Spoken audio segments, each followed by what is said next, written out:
Good evening, everyone. Tonight is the 19th of August, and have an anniversary coming up next week, next Wednesday, and Tuesday.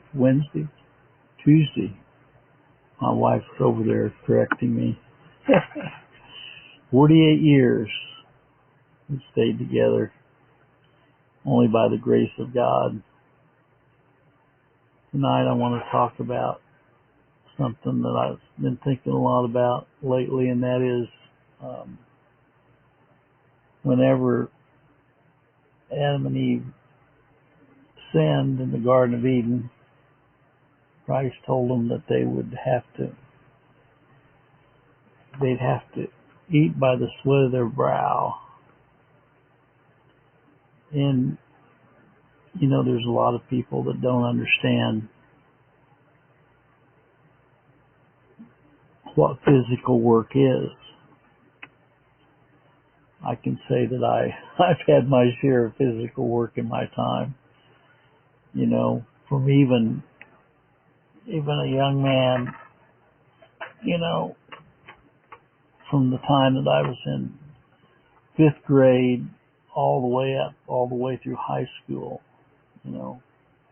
and then all the way through to when we got kind of semi-retired at 64, but I still worked on our properties after that for 4 years, and I'm still doing a little bit of work today.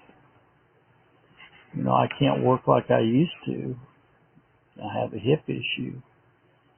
But there's a lot of people today that don't want to work. They don't want to work. And they are able to work. They are physically able to work, but they don't want to work.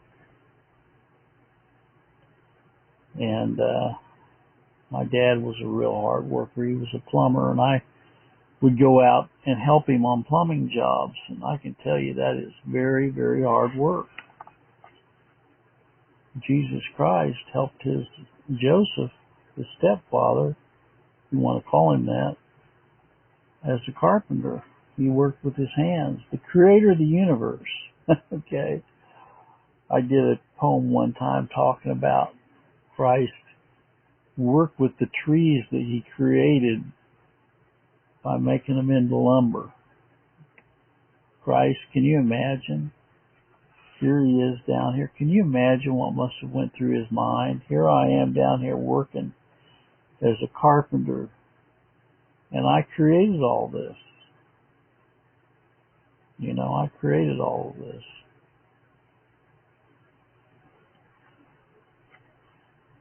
But there is value in work. The work ethic has kind of gone out the window with all of the free programs out there. Stimulus programs for this, welfare programs for this,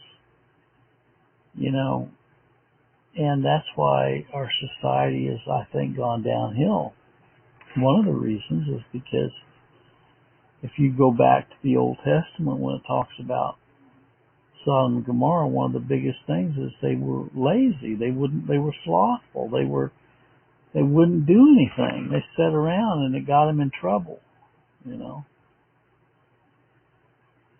I like to keep busy. Even doing these devotionals, it keeps my mind active. I'm on 20 different social media platforms. That keeps Mark and I pretty busy. In the mornings, we spend about 2 hours every morning doing our devotionals and our broadcasts. But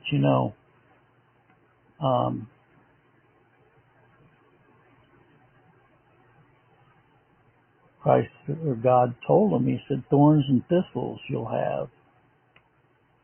But he said, by the sweat of your brow you will eat. And we're also told if a man doesn't work, he will not eat. And so, if there's any young people listening to this, you'll find that when you go to work and you actually do physical and mental work, it's actually very stimulating to see different projects completed and finished. You know, there's people that I know some people haven't worked a day in their life. You know, especially people that have had second and third generation wealth. They don't even know what work is.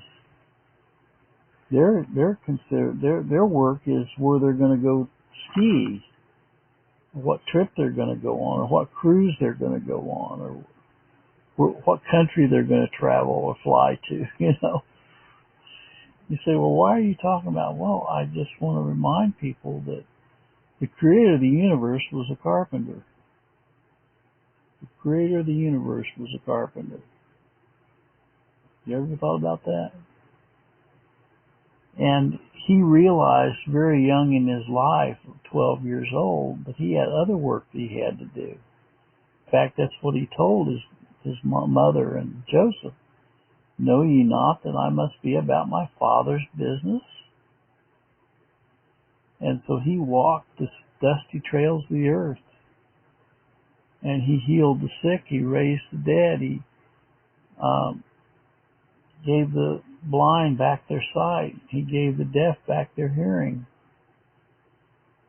And he healed many, many people. And even more amazing than that is he gave people spiritual life. He rose, he through the Holy Spirit rose people from the dead, from their spiritual death to spiritual life.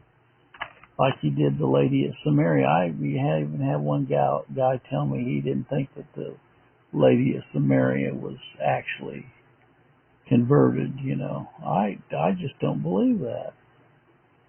I don't believe that. I believe that, you know, he says, I will give unto you living water that you won't thirst again. And she said, give me of this water. And then she went and told all of her friends what God had done for her. You know. And the same thing happened with Zacchaeus. Okay. You know, Christ said, come down, for today I must abide at your house. And he wasn't just talking about abiding in his physical house. He was talking about abiding in his spiritual house. And so, anyway, that's kind of what's on my mind tonight. You know, there is a remarkable example of Christ, and he was constantly busy while he was here on this earth in his earthly ministry. You know, he took time out to rest and get away from the crowds, but he always came back and continued to do his work. So I hope that this is beneficial to you tonight to think about.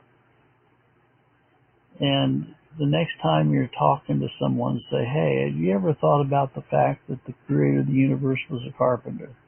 Okay. Y'all have a good evening.